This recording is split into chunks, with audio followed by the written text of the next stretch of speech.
about a year ago, Delaware Space Grant was told by a headquarters Space Grant that we were not fulfilling the requirements on minority recruitment. So it was apparent that we had to change the way we approached on the awarding of scholarships and fellowships to underrepresented minorities. So I contacted a faculty member at Delaware's only HBCU, and he will speak to you today. It's Dr. Chad Starks, who's an assistant professor in the Department of Sociology and Criminal Justice. Not your regular STEM department, but he's got a lot of significant things to say.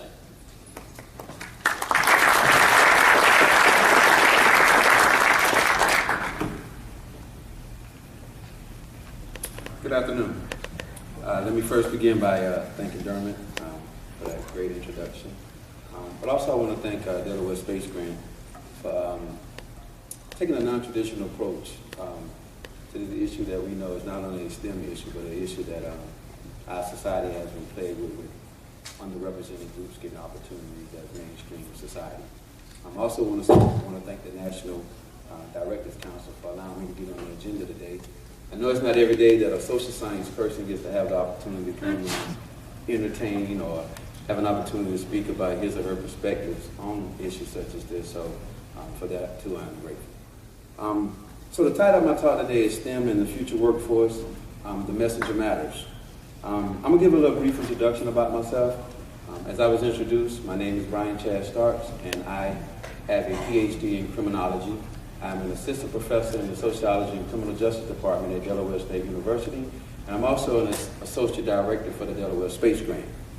Let me tell you how I got to this point. Majority of the research that I do is, like most criminologists, I look at why individuals, why groups of people in certain categories of folks are involved in criminality.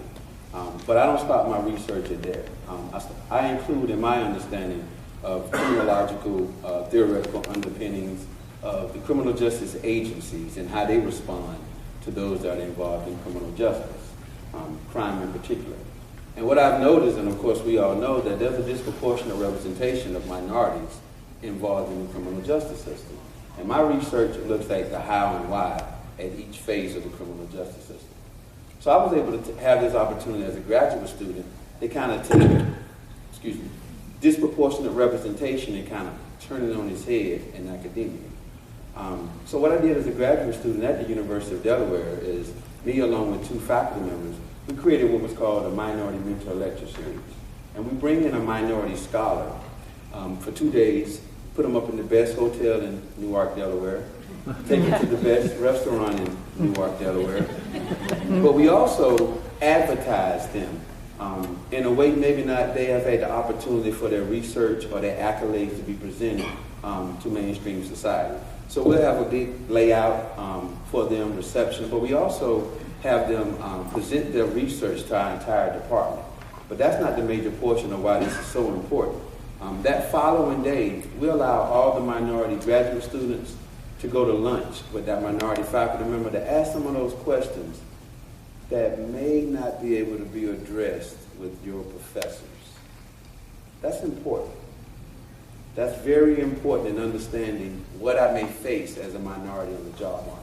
What it would be like for me gaining access to certain data sets that allow me to publish, that will put me on the trajectory of gaining tenure or even a full professor. So I was fortunate enough to where my department listened to me, and that program now is a staple in the Sociology and Criminal Justice Department at the University of Delaware. So NASA has a strong interest in underrepresentation of minorities in STEM. I had the luxury of playing basketball with one of the top physicists, who's here now, Dr. William Matthews, and he and I were having conversations about my research, his research, and we kind of came up with this interdisciplinary approach. So I'm here to talk to you today about some of these interdisciplinary approaches that we've taken in an umbrella under the sociology of STEM.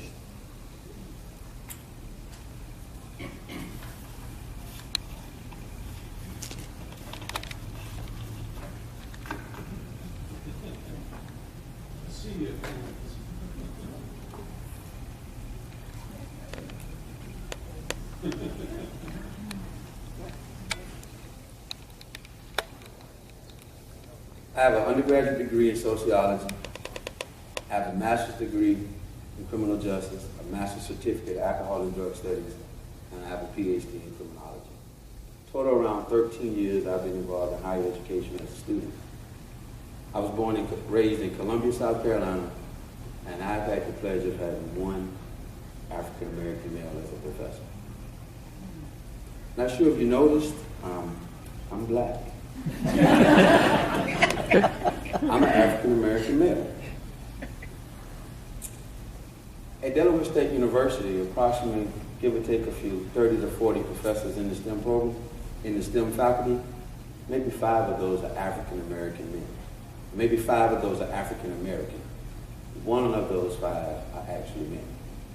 Not sure if you know about Delaware State University, but it is a historically black college and university. And of course, most of those students are first generation. And institutions like this have been catered to meet some of the needs and some of the challenges that some of our minority students have been faced with. Also, at Delaware State University, I'm the only African American male in my department in sociology and criminal justice. We have 1 African American female, we have a chair who's from Ghana, and we have 4 white professors. Why do I tell you this? Why do I share this with you? This is not just a STEM part. This is in the social sciences as well. This is the issue, not just starting with higher education. This is the issue that is starting with public schools, middle schools, high schools, entrance exams into higher education. This is not just a solo issue relative to STEM or social sciences. With this predominantly black population, you can't underestimate the power of walking into a college classroom and seeing a face that resembles yours. There's a type of comfortableness that I'm able to allow for my students to have even before I open my mouth. That's very important when you don't know how to navigate life yet. You're 18, 19, leaving home, leaving your parents, guidance. And it's very important when you have what I like to term as some of those extensive family members that can understand some of the issues and the speed bumps that you've had to face in life. I keep wanting to remind you that this is a sociological perspective which has a place in STEM. Recognizing the impact of race, ethnicity, gender, socioeconomic status, family, culture is important. These things have a place in STEM. For example, I was born in South Carolina, like I said. My mother was one of 14 children. My grandfather has a 2nd grade education. My mother used to tell me stories about laying down in the cotton field when the school bus would come because my grandfather didn't support education over survival. These are cultural values. My mother gave me a great work ethic. She gave me religiosity, spirituality, accountability. But she could not support educational pursuits. At the age of 14, she said, "Son, I keep hearing you talking about wanting to go to college." She said, "Well, if you're going to go to college, you better earn a scholarship." A little disjointed, a little disappointed, a little spoiledness. Thought I was a good kid, fortunate enough to get good grades. But I didn't understand all that she had done for me to put me in a position even to have that opportunity. She reminded me that she had to lay down in those fields every day and how it was up to me to be responsible for change. And I mean generational change as first generational college student. Can any of you relate to this story?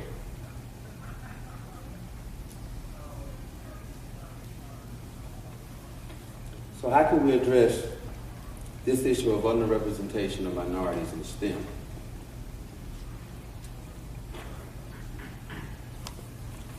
We need more minority PhDs in STEM. Of course, we need more representation. There are things you can do each day to move in that direction. From the sociological perspective, we must start off by being honest. Being honest about race, class, and gender. Acknowledging someone's race isn't racist. but using it against them is racism. The importance of recognizing differences is what should bring us together. We're in education, but that creates an opportunity for us to learn. And through those differences, there's an opportunity for growth. You should ask those kids that are in your classroom that do not resemble you. How is it for you in this college space? How are you doing today? Is there anything that I could be of assistance with? We got to step outside of our comfort zone. I would be remiss to say that this was an easy task. This is not. It's very challenging. This is why this is not a new phenomenon. This has plagued higher education. This has plagued society for hundreds of years. As we all know, the definition of insanity, though, is doing the same thing and expecting different results.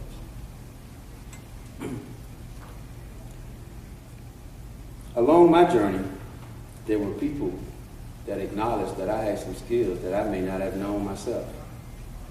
I did not start school off with the goal of becoming a PhD. In my graduate studies at the University of South Carolina, there was a white female that I worked for. She came to me one day and she said, "Chad, you should be a college professor." Please, lady, what are you talking about? Who's going to let me teach their children? Really? No, seriously, Chad. I brushed it off. She came back the next day with some job opportunities as an adjunct professor once I completed my master's. She wouldn't let me go. She wouldn't let me say no. Without her in my life, I wouldn't be here today standing in front of her. Her face did not resemble her. The messenger matters. There's an ethic of care that has to be increased. I write about an ethic of care in criminology. How many people working in criminal justice agencies come into contact with young black men in our criminal justice system? Attorneys, probation officers, jailers, law enforcement. After all the research that I've done, the probation officers are the one they're very fatigued of this continuing vicious cycle of seeing young black men being cycled in each and every day. There's an ethic of care that belongs in higher education. There's an ethic of care that we are in a position to do something about, to increase the number of underrepresented groups in higher ed, and specifically in STEM. It's going to take a non-traditional approach. It's going to take some honesty. If you don't know something, because a PhD doesn't always make us know everything. We can ask someone that does, and it's okay. It's okay because evidence-based outcome is what we all want. I believe the incongruities is how we go about doing it. And I think we need to start with having one of those honest and real conversations. I recognize that this is an uncomfortable conversation, but for things to change in African American and most minority communities, some of you are going to have to be uncomfortable. Imagine the African American, the Native American, the Latino, the Hispanic, and oftentimes female. Are they uncomfortable in your classes?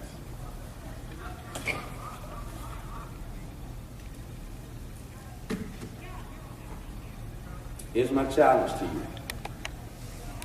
One of the great black sociologists that I studied at Yale University, Dr. Elijah Anderson, his most recent book was about the cosmopolitan canopy. And that's his place in space in Philadelphia where all different sizes, different races, different ages, different cultures, different backgrounds come together. And there are no isms, as Dr. Cornel West likes to say. There's no racism, there's no sexism, there's no classism. Everyone is helping each other. But when we go back to our respective homes, our respective institutions, our respective Delaware Space Grant, for some reason those ugly isms rear their ugly heads. I'm challenging you today not to be a part of the cosmopolitan canopy. I'm challenging you today to be the messenger that you are. Be the messenger. Thank you.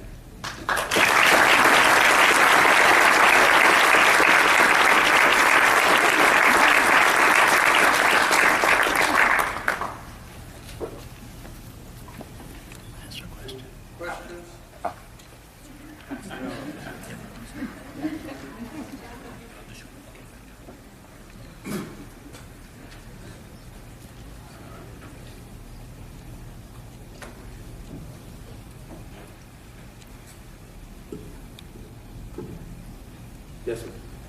Is the work that you're doing, have you had any success yet in getting students of color interested in STEM? Careful about how I operationalize success, but I've got access to some data, and I was so happy to see Dr. Johnson say that he's very interested in data. Yes, ma'am. According to our records from 7, 8 years of Delaware Space Grant, I believe last year we did increase some of the numbers, but right now, as far as the application for summer research interns and scholarships, I do believe that they have increased even more right now. Is that safe to say? Yeah, to be specific, we just yesterday decided on the awards for summer research interns, and we typically have 5 or 6 of those for a year. 6 of them are going out this year. 4 of them are to students at Delaware State University. We have never seen numbers like that before.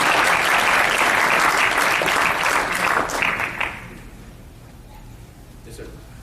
I'm a student, I'm not really from this place, but I really like your speech, by the way. It talks about how people in races don't really follow STEM or sciences which is amazingly true. I'm Dominican. I'm used to seeing people go out here and do things that are just like money-based or like baseball. And I'm studying in Pennsylvania, where most of people just want to do like sports.